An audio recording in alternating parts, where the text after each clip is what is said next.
Brawl Stars is without a doubt Supercell's biggest game ever, with it even surpassing games like Clash of Clans and Clash Royale. And Brawl Stars was also the most unique Supercell game when it went global, and this would really change the course of the company forever. And today we're going to be going over just why Brawl Stars was so special and how it would really end up saving Supercell. So let's just get right into it. First of all, we really need to set the scene and look at every single game that Supercell made before Brawl Stars, as this will help us see just why it was so special. So let's start off all the way from the beginning with the Gunshine.net. This was Supercell's first ever video game, and it launched in early 2011 and was a browser game that could be played on computers. This game was like a zombie fighting game, as that was really popular back then, and it was a pretty interesting game. It would end up reaching a peak of 500,000 monthly players, which was pretty impressive for a debut game. However, it would end up just shutting down in November 2011. The reason for this is because the game didn't really have long-term value, and it was only fun for a month or two before it got boring and people stopped playing. But all in all, this game was a pretty good start for Supercell, but it was nothing like the games that initially make Supercell stand out. The next notable game they had produced was called Pets vs Orcs. This game was released in January of 2012, and this was like their first sort of building game and was similar to Heyday and Clash of Clans. The overall theme of the game was basically that orcs had kidnapped your pets, so you would have to build up your pet village and train up your own pets in order to free the pets that were kidnapped. So it seemed really similar to Clash of Clans, but it had two key differences. First of all, this game was only single player and basically followed a campaign story mode type of thing, kind of like the Goblin maps. And the second difference was that there was no defenses and your pet village wouldn't actually get attacked. And this game also wouldn't be very successful since it got shut down about a month after release. One big reason why the game wasn't very successful was because it was supposedly really pay to win, according to the singular popular review I could find of the game online. But after this, you would have Heyday, which was the first Supercell game to really blow up. This was really like a PvE building game where you just really expanded your farm and harvested your crops, and this was honestly a really chill and relaxing game. It would really blow up, and it was a game that put Supercell on the map. And their next global game will be Clash of Clans,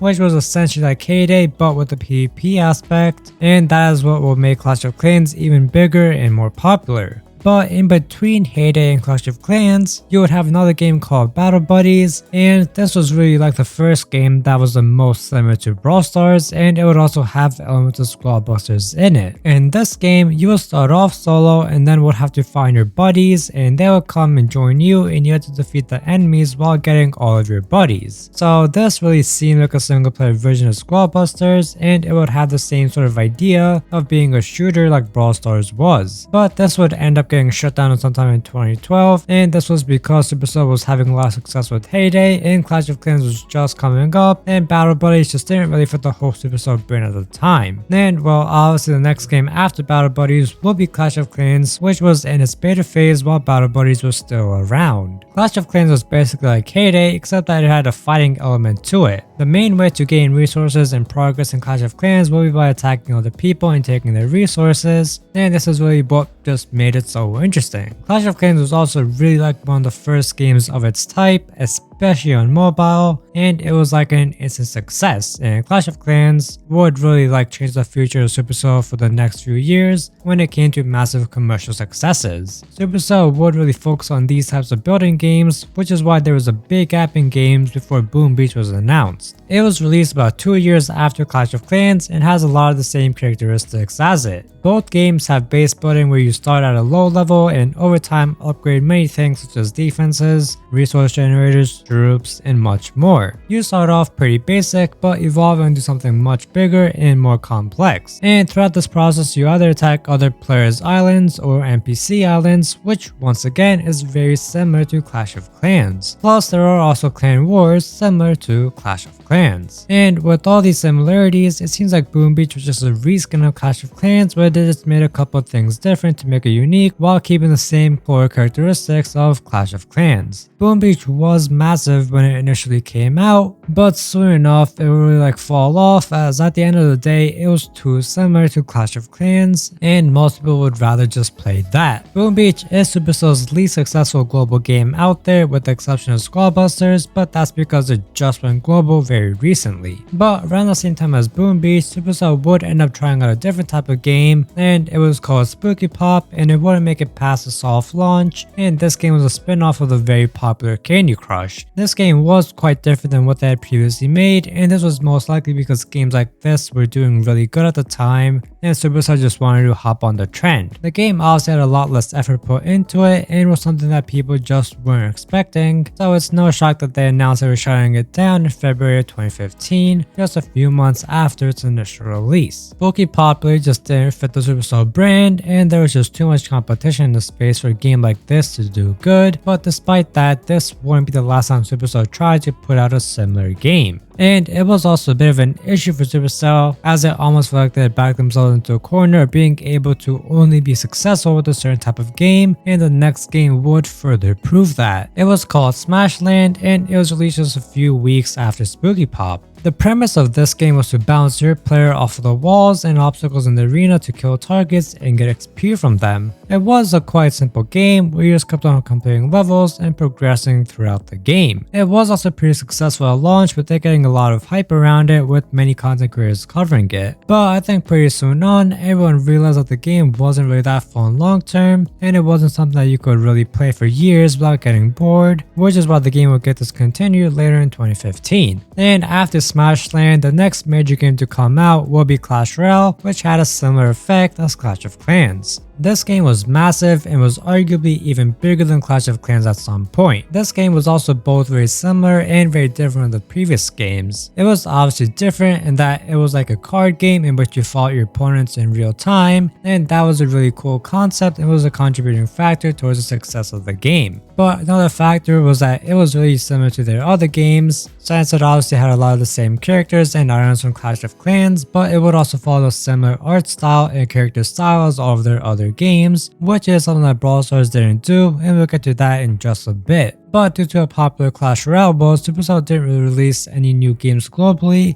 and they only really tested one game, which would end up being Brawl Stars. This game had a different art style, different concept, really just different everything when compared to the other Supercell games. The only similarity would really be like the elixir, but that would also end up getting removed in the beta. And speaking of the beta, Brawl Stars would also have the longest beta phase of any Supercell game, with it lasting over an entire year, and this really shows how kind of on the edge the devs were about the game and how uncertain they were about releasing it, since it was a bit different than their other games. But as we know today, the game would end up being a massive success, but back then it was obviously a different story. So I think to better understand the whole story of Brawl Stars, let's actually look at how the game has progressed over all the years, as that will reveal key information as to why Brawl Stars actually got so popular and how it would end up saving Supercell. Originally, it had gained a lot of hype and anticipation, since Supercell were arguably the biggest mobile game company at the time, since this was around when Clash of Clans and Clash Royale were both insanely popular, and even games like Boom Beach and Heyday still had a pretty big player base. So obviously expectations were high, but Brawl Stars was obviously quite different compared to their previous games. It was more of a shooter game than a building game, and this had mixed reviews, with some people liking the change and others not so much, but overall the beta was pretty successful, though not many people could really play it since it was only available in Canada and only for iOS devices, so this obviously hindered its growth, but was an important step for the game to receive initial feedback before going bigger. And initially the game was played in portrait mode, kind of like Clash Royale, and when you compare the game back then to now, it feels almost like a completely different game. And Supercell were definitely focusing on a Wild West theme at the beginning, which you can see with the themes of a lot of the brawlers, as well as just the overall UI and everything.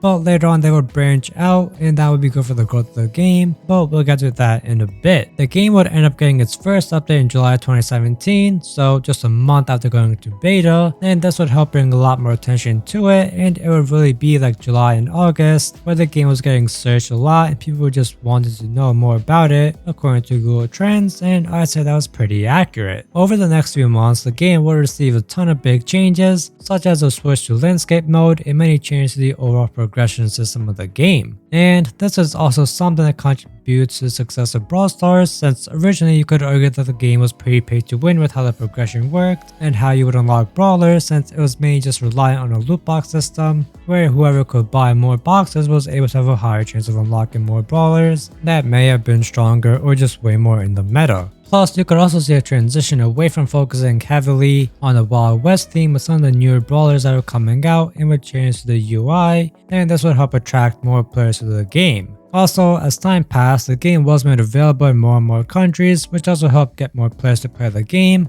But I mean, the game was popular enough that people were using other methods to get the game, even if it wasn't officially available in their country. But finally, after 1.5 years of being in beta, the game was finally ready for a global release, which it got in December of 2018, and this was massive news since it was Supercell's 5th game to actually go global, and all of the previous global games were massive successes, so people obviously expected the same for Brawl Stars. And along with the global release, the game itself obviously got many changes, with one of the biggest probably being the transition to a more 3D look instead of the 2D look that it had before. This would be a massive jump in just the quality and graphics of the game overall, and really made it feel a lot more polished and better in a way. So along with all the other changes as well, the game obviously brought in a massive surge of players, and I would really say this was a big rise of the game, and over the next few months there was a decline of players as the hype had kind of died out, which is to be expected, completely normal with literally any other game out there. And Brawl Stars was still obviously very popular since it was a really fun and new game because of all the different types of brawlers and everything, plus the game was just evolving so fast with so many new updates,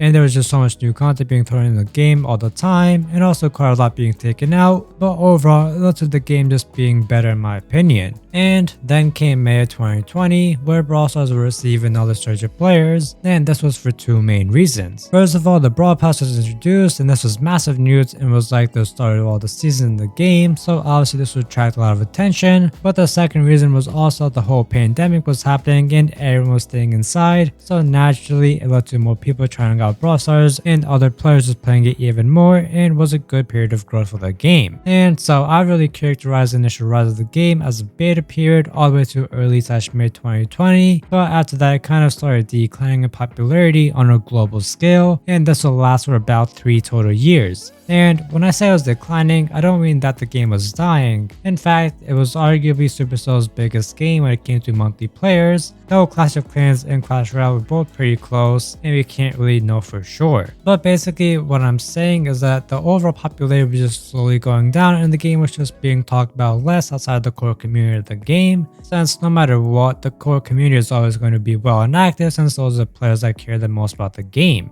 So yeah, in terms of how the world saw Brawl Stars, it definitely wasn't as big as it once was. Plus, another reason for this decline was just the fact that things were opening up again in the world around 2021, and people were obviously becoming busy again and schools and everything was starting back up, so people obviously couldn't play as much, and this was naturally to people just clearing the game as well. But when it came to things like updates in the game, those were fine for the most part, but nothing really stuck out as being interesting enough to bring a lot of players back, which is why they obviously didn't come back during that time. But then you're on to December 2022, which is when the game would receive a spike of interest. However, this was due to some controversy, which was the removal of Brawl boxes. Now, I'm sure everyone is aware of this, but basically the removal of Brawl boxes split the community in half, since one side loved how they were removed since they were seen as kind of like pay to win and gambling in a way, while the other side loved the Brawl boxes and hated using them removed just because of how iconic they were in the game. So this definitely did bring back a lot of people that had quit earlier because they thought the game was pay to win, and while some people quit, the removal of Brawl boxes really wasn't that bad to make people quit because of it. And later the star drops will be added to add like replacements for the boxes, and while these are a bit controversial, overall they did kind of help fix the problem.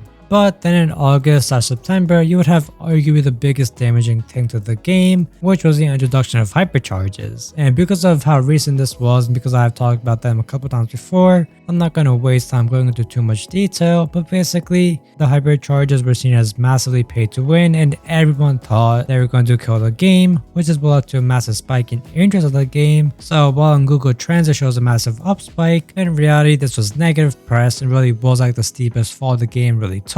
But after this, it would only get better, and this is what really was a rise of the game again. Over time, more and more hypercharges were added and it became more balanced, plus a bunch of balance changes were also made to make players happy and the game kept flowing pretty normally, with people still complaining about hypercharges every now and then, but for the most part it seemed like players had gotten over it, and instead they transformed into something players were excited about whenever a new hypercharges came out. Plus, there were also more events and fun things to do in the game, along with the Supercell Make program, which made a lot of people happy and really brought the community together. And over the last few months, we have been seeing a lot of new things like ranked mode and the Godzilla event, and all this has really made the game more popular than ever. And this all really shows how Supercell ended up saving Brawl Stars, and then now Brawl Stars ended up saving Supercell. This is because Brawl Stars was really such a massive success that it allowed Supercell to go over 5 years without releasing a new game. The game also really was what allowed Supercell to really shift away from being dependent on the building type of games of being reliant on the Clash brand, since Brawl Stars was obviously way different from all of those. And the newest global game is a lot more similar to Brawl Stars than it is to Clash of Clans or Clash Royale, and it has so far garnered a ton of hype and it seemed like it would be a pretty big success. So overall, Brawl Stars was really the game that let Supercell break out of its shell in terms of the games it was producing, and on top of the game itself just being wildly successful, it also paved the way for Supercell to make more similar games that can also be really successful. But that's it for this video. I really hope you guys enjoyed, and I'll see you in the next one.